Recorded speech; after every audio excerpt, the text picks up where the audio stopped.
Good morning, सुप्रभात, आदाब दोस्तों।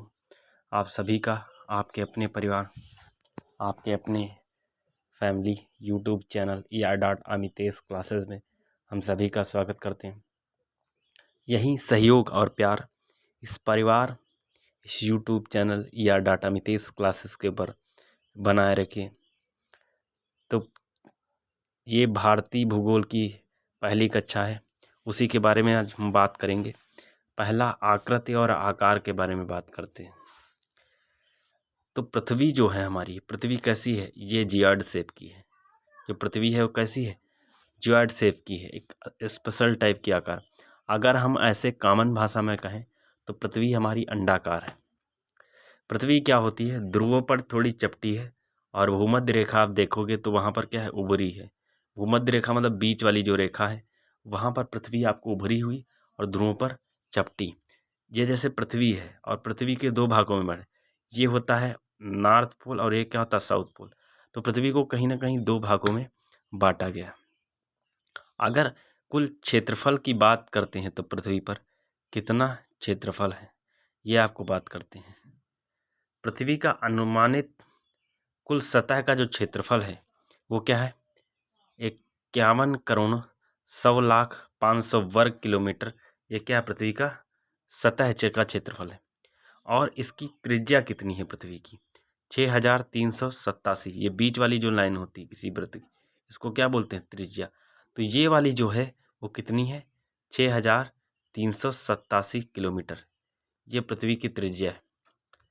अगर इसके व्यास की बात करें तो 2 से गुणा कर दो, कितना आ जाएगा? 12,756 किलोमीटर हो जाएगी। ये आपका क्या हो गई? त्रिज्या हो गई। जो अनुमानित द्रव्यमान है पृथ्वी का वो कितना है? अनुमानित द्रव्यमान पृथ्वी का है 5.972 19 × 10⁻24 किलोग्राम है। ये पृथ्वी का अनुमानित क्या है? द्रव्यमान है। अब इसी बात को लेकर के दूसरी स्लाइड के ऊपर आते हैं। पृथ्वी की जो सतह है, ऊपर वाला हिस्सा है, तो कहीं ना कहीं पृथ्वी के हम ऊपरी सतह पर रहते हैं। तो इसमें क्या होता है? इसमें महाद्वीप आपको मिलेंगे, इसमें कहीं ना कहीं कॉन्टिनेंट मिलेंगे पृथ्वी के अंदर। कॉन्टिनेंट के साथ साथ आपको महासागर भी मिलेंगे पृथ्वी पर। क्या मिलते हैं? महासागर। पृथ्वी, तो पृथ्वी पर क्या पाए जाते हैं? महासागर भी होते हैं। पृथ्वी की पूरी सतह का 1/3 से कम भूस्खलन है। भूस्खलन, भूमि का क्षेत्र जो है पृथ्वी पर बहुत ही कम है। बाकी जगह क्या है? पानी है। क्योंकि महाद्वीपीय और सागरीय बेसिन अनियमित रूप से पृथ्वी पर व्यवस्थित है। उनको पता नहीं, कहीं पानी की ज़्यादा मात्रा है, कहीं पर कम है। उत्तरी गोलार्ध में दक्षिणी गोलार्ध की तुलना में अधिक भूमि है। उत्तरी गोलार्ध में क्या है? पृथ्वी को 2 हिस्सों में बांटा गया, एक तो उत्तरी गोलार्ध और एक का होता है दक्षिणी गोलार्ध। तो कहीं ना कहीं उत्तरी गोलार्ध की जो भूमि है वो क्या है? अधिक है। कई मिलियन वर्षों से महाद्वीपों के बड़े हिस्से बर्फ के मोटे द्रव्यमान से क्या होते हैं? ढके होते थे। महाद्वीप के जो हिस्से थे वो कहीं ना कहीं बर्फ से क्या होते थे? ढके होते थे। जैसे ग्लेशियर होती थी, जो चोटी होती थी, तो बर्फ से हमेशा क्या करते थे? ढके रहते थे। पृथ्वी पर इस अवधि को हिमयुग कहा जाता है। जब बर्फ से ढके हुए होते थे तो उस समय का जो समय होता था उसको हिमयुग, क्योंकि उसी समय बर्फ के टुकड़े बर्फ ढके रहते थे, हिमालय वगैरह, इसलिए उसको हिमयुग कहा जाता है। ऐसा एक माना जाता है कि लगभग आज से 150 वर्ष पहले पृथ्वी एकल महाद्वीप था, जिसे पेंगिया कहा जाता था। पृथ्वी पूरा एक महाद्वीप की तरह था। आज से लगभग 50 मिलियन वर्ष पहले की बात है। इसको पेंगिया कहा जाता था। अब ये क्या हुआ? धीरे धीरे सुपर महाद्वीप कई टुकड़ों में टूट गया, जो अलग अलग क्या हो गया? बहने लगा, कई महाद्वीपों के अंदर टूट गया। तो इसमें आपका क्या होता है? पृथ्वी के अंदर जो दरारें उत्पन्न हुई, सबसे पहले आता है लिथोस्फीयर, जिससे भूमि का द्रव्यमान, क्योंकि पृथ्वी है तो पृथ्वी का कहीं ना कहीं द्रव्यमान है। जो जमीन वाला हिस्सा है उसको हम लिथोस्फीयर बोलते हैं, और जमीन के चारों ओर जो वायु वाला हिस्सा है इसको हम क्या बोलते हैं? वायुमंडल बोलते हैं। और जो पानी वाला है उसको जलमंडल बोलते हैं, और जिसमें जीव जंतु रहते हैं उसको जीवन मंडल बोलते हैं। ठीक। पृथ्वी के ये 4 दायरे हैं, उसी के अंदर पृथ्वी को रखा गया है। अब बात करते हैं स्थल मंडल के बारे में। पृथ्वी की परत आयतन के अनुसार कितनी परत है? फर्स्ट, क्रस्ट या पृथ्वी का केवल 0.5% है। मेंटल या पृथ्वी का 16% बना हुआ है। कोर पृथ्वी का द्रव्यमान का 83%। पृथ्वी क्या है? एक गोलाकार पिंड है जिसका द्रव्यमान जो है लगभग 6400 किलोमीटर का केंद्र है और पृथ्वी की त्रिज्या पर है। इसका द्रव्यमान कहाँ है? पृथ्वी की त्रिज्या के ऊपर है। तो कुछ महत्वपूर्ण डाटा दिए गए हैं। पृथ्वी के कुछ भूमि के हिस्से हैं, जैसे माउंट एवरेस्ट, ये सबसे ऊंची चोटी है जिसको कुछ समय पहले सागर माथा कहा जाता था। ये माउंट एवरेस्ट की उन्होंने ऊंचाई बताई 8,863 मीटर, जबकि इस समय वर्तमान समय 8,848.8 मीटर इसकी क्या है? ऊंचाई है हिमालय की। अब एवरेज हाइट जो होती है वो 840 मीटर है। इक्वेटोरियल सीमी एक्सिस कितना है?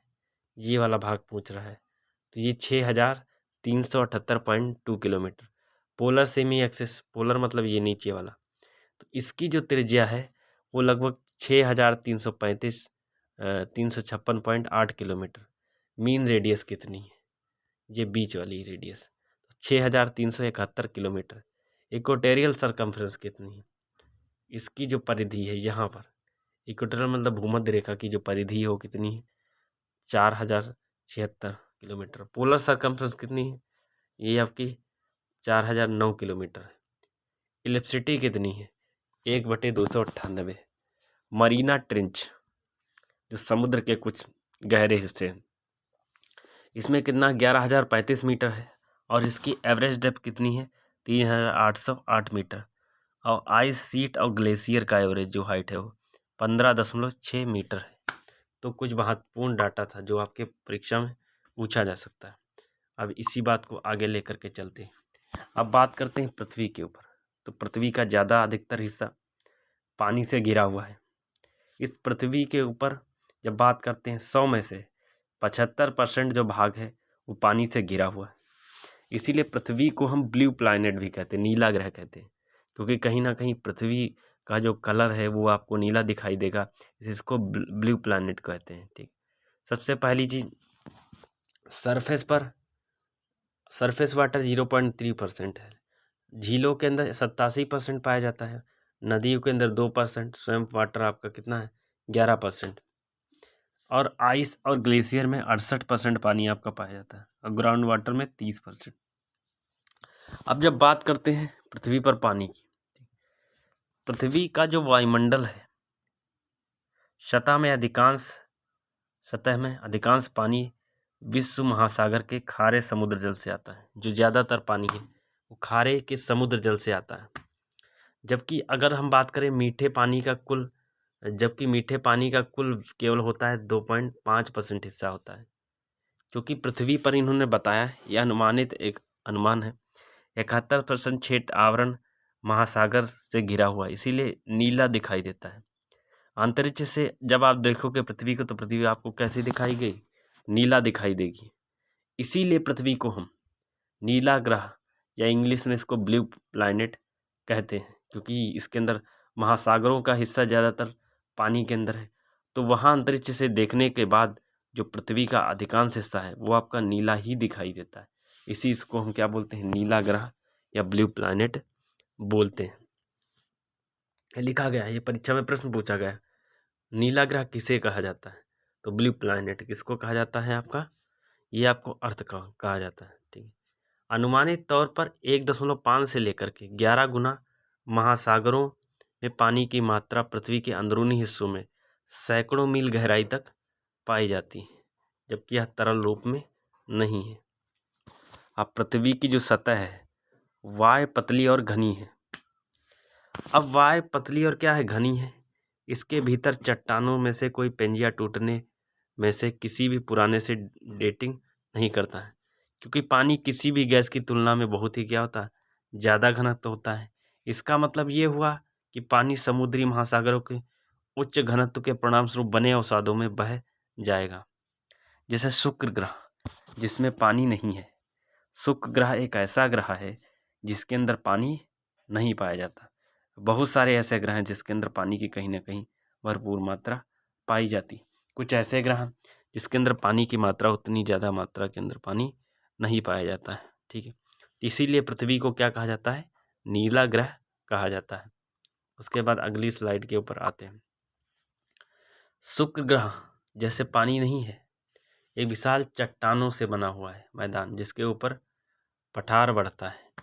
चूंकि महाद्वीपीय क्रस्ट की कम घनत्व वाली चट्टानों में अपर्दन, महाद्वीपीय क्रस्ट जो होती कम घनत्व वाली जो चट्टानें, अपर्दन और अपर्दित पृथ्वी धातुओं की बड़ी मात्रा में आसानी से क्षीण लवण में होते हैं। इसलिए अरबों वर्षों तक संचित वाष्पीकरण के परिणामस्वरूप महासागरों में जमा होकर वर्षा हिम के रूप में भूमि में ताज़ा पानी वापस लौटता है। तो कहीं ना कहीं जब क्या होता है, बारिश होती है, तो जो आपका बादल बनते हैं, तो वो जो पानी है वो आपको कहीं ना कहीं अर्थ पर वापस लौटता है।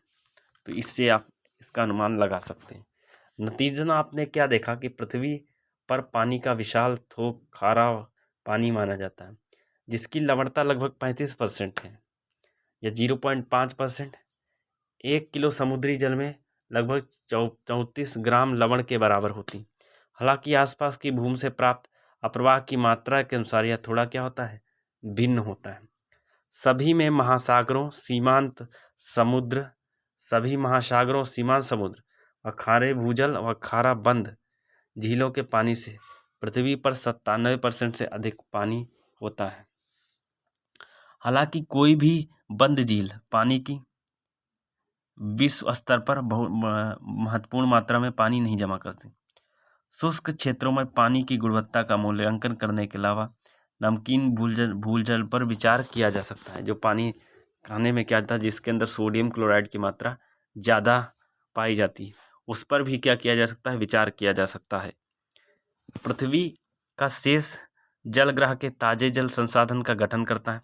आमतौर पर ताजा महासागरों के 1% से कम लवणता वाले पानी के रूप में परिभाषित किया जाता है, अर्थात नीचे भाग का 0.5%, 1% की लवणता पाने जाने पानी को आमतौर पर सीमांत पानी के रूप में संवर्धित किया जाता है, क्योंकि मनुष्य जानवरों द्वारा कई उपयोग के लिए सीमांत है।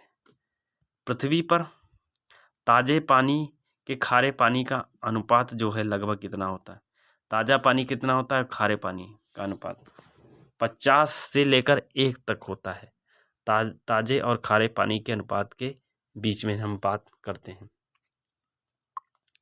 इसके बाद अगली स्लाइड के ऊपर आता है। ग्रह का ताज़ा पानी असमान रूप से क्या किया गया है, वितरित किया गया है। मतलब एक जगह नहीं, यह असमान रूप से वितरित किया गया है। हालांकि गर्म अवधि में आप देख सकते हो, जैसे मेसोजोइक, पैलियोजोइक, जब ग्रह पर कहीं भी ग्लेशियर नहीं थे, तब सभी ताजे पानी नदियों नालों में पाए जाते थे। आज ज़्यादातर ताज़ा पानी बर्फ़, भूजल और मिट्टी की नमी के रूप में मौजूद है।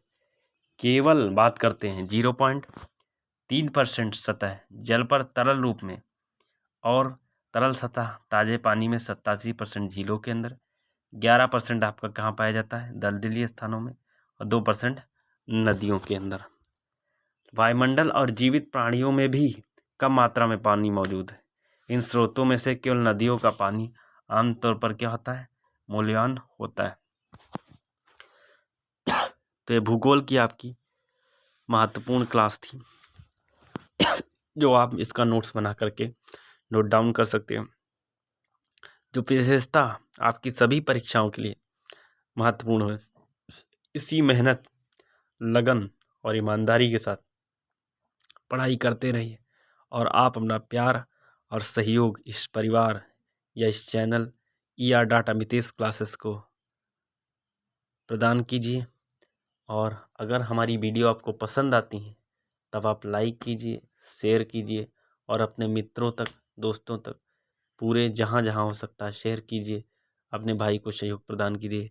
इसी के साथ दोस्तों, जय हिंद, जय भारत, वंदे मातरम, नमस्कार।